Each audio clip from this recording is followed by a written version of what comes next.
Hi, Anthony here. This is one in a series of videos on how to build a website in WordPress. In this video, I'm going to show you how to customize a theme in WordPress. In the previous video, I showed you how to install a WordPress theme.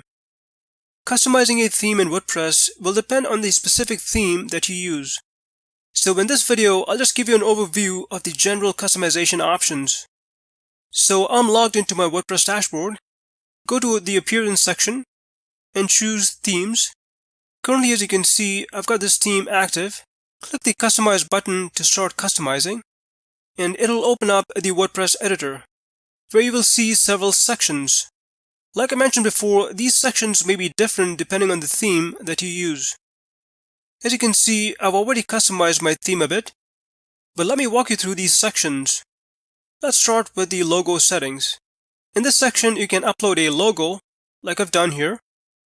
In the menu section, you can set up menu items. These are the same menu items that appear here. I will be creating a separate tutorial on how to set up menus. The CTA or Call to Action section is specific to this theme, and it is this section right here. Similarly, the social media and banner sections are specific to this theme. The footer section allows you to customize the website footer, which is at the bottom of the page.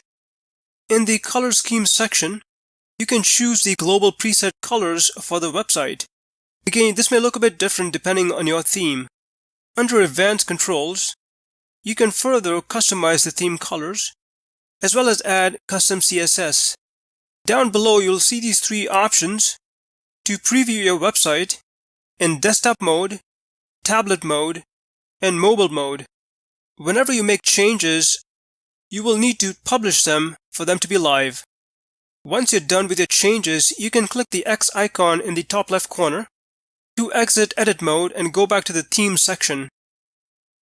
Another way of customizing a WordPress theme is to use a page builder. I personally prefer using a page builder to create and customize websites. One of my favorite page builders is Elementor, and I will be creating several Elementor tutorials.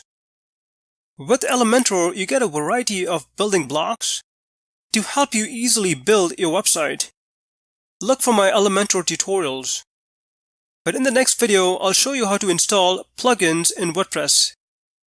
Well, hope you found this tutorial helpful. If you have any questions, please leave them in the comment section. And thanks for watching.